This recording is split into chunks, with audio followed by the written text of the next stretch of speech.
Ladies and gentlemen, welcome to a very snowy Northeast.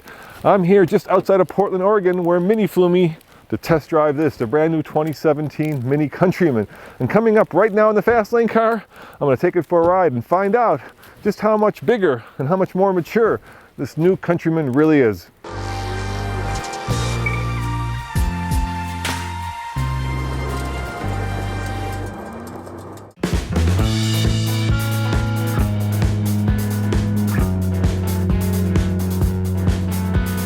So I didn't know it snowed this much in Portland, and I am in the base model, not the Cooper S, but just the standard model. Under the hood is a BMW sourced 1.5 liter 3-cylinder turbo, twin power turbo, which in this case puts out 134 horsepower, and in this case it powers, that's right, all four wheels.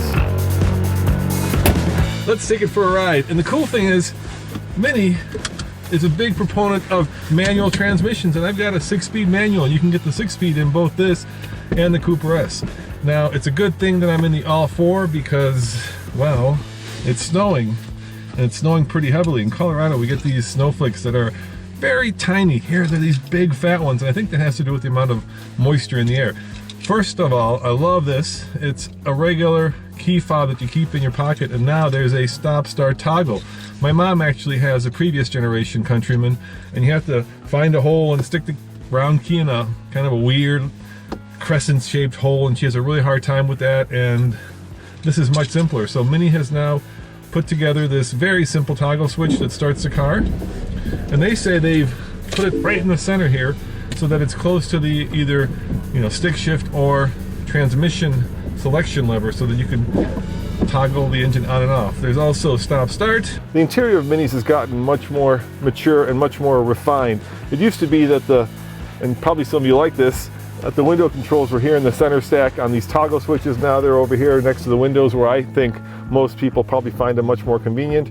Overall, you can customize this to your heart's extent. There's still this quirky kind of center IP where you've got your radio and your navigation, but in general, this is a much more traditional and I think much more user-friendly interior. So let's go for a ride and see how this car does. Now, oops, and of course there's an e-brake. There's got to be an e-brake. I also have a little heads-up display, which is pretty useful, but with polarized sunglasses it's hard to read. But let's take the car for a ride.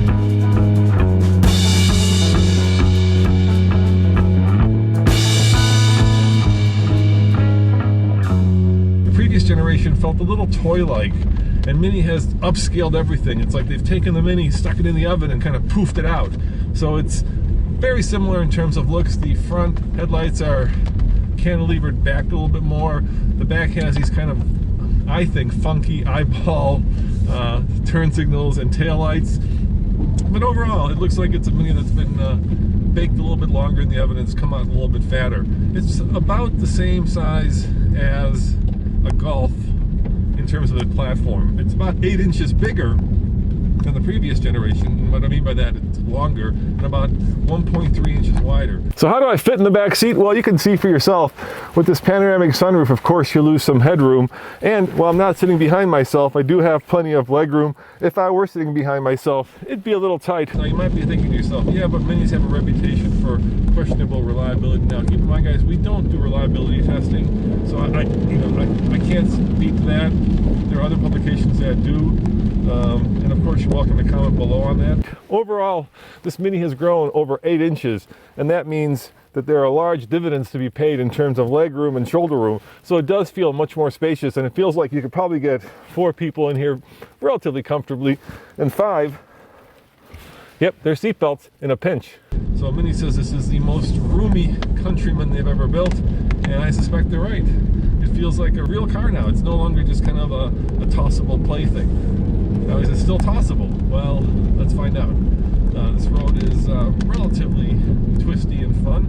I've got a little mode selector button here. I can go to sport, I can go to mid, or I can go to green, which is, I suspect, is the fuel efficiency one. So let's go to sport, and let's give it a little bit of a workout and see how this Mini does. Now, what that does is it changes, of course, the throttle response. I think it tightens up the steering a little bit. And if you you were in the automatic one, it would change the shift points, but since I'm shifting this myself, it doesn't mess with the shift points. Look at this. I'm in this beautiful area where there are lovely, I suspect these are apple or pear trees. And right away, I can tell you that this base model with just over 130 horsepower is a little on the pokey side. I think if you guys are going to want the more sporty Mini, you're probably going to have to go for the Cooper S. I really have to ream this 6-speed out to get the most of it. I'm floored right now, and yeah, it's a little on the pokey side, but that's okay. There's a faster version out there. The good news is this gets 26 mpg combined. To my right is a Countryman Cooper S, and to my left is a regular Countryman. Now, it's not that easy to tell the two apart. Can you see the difference? The grills are a little bit different, and of course, the biggest giveaway is right here. That's right. There's a big old S on the Cooper S. Now from the back, it's a little easier to tell the Cooper S. The regular Countryman has one exhaust pipe, but the Cooper S,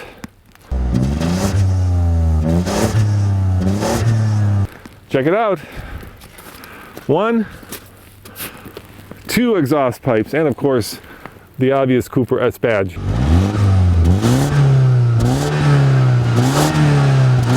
I'm in the manual Cooper S right now. Now under the hood of the Cooper S is a 4-cylinder twin power turbo that puts out 189 horsepower and 207 pound-foot of torque, so a lot more power. And you can also get it with a 6-speed manual transmission. Automatic is of course optional as well. I love the fact that Mini is doing manuals in almost all of their, if not all of their cars. You can get the Mini in an 8-speed automatic, but of course, being an automotive journalist and a fan of manual transmissions, I've always gone for the 6-speed manual. This car is available as we speak.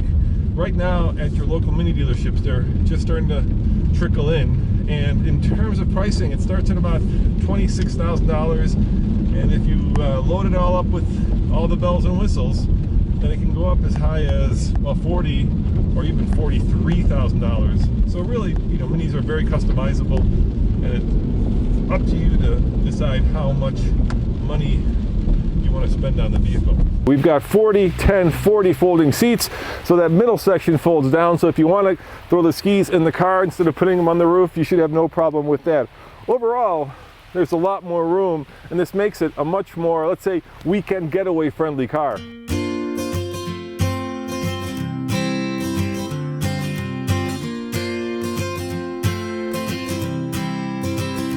Yeah, I can almost feel those tires spinning. Oh, you can hear a little bit of that twin scroll turbo whine. Yeah, this is definitely a different experience. You don't have to wring its neck out to get the power out of it. Once again, very neutral.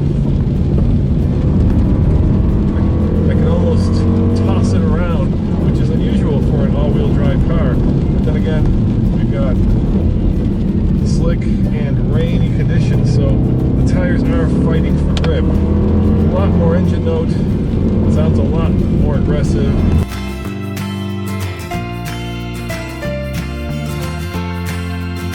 If you're wondering, this car competes with the Mercedes GLA, the Audi Q3, maybe even, to some extent, the Land Rover Evoque.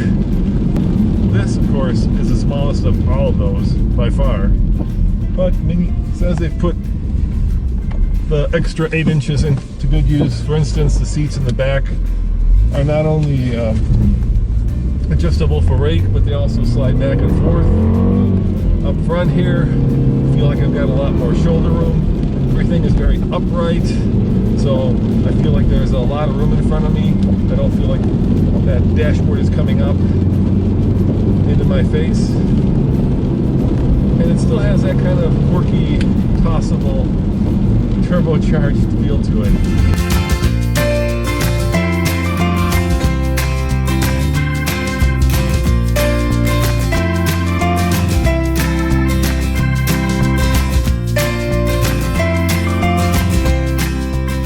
There aren't a heck of a lot of differences between the Cooper and the Cooper S. Even the MPG is very similar.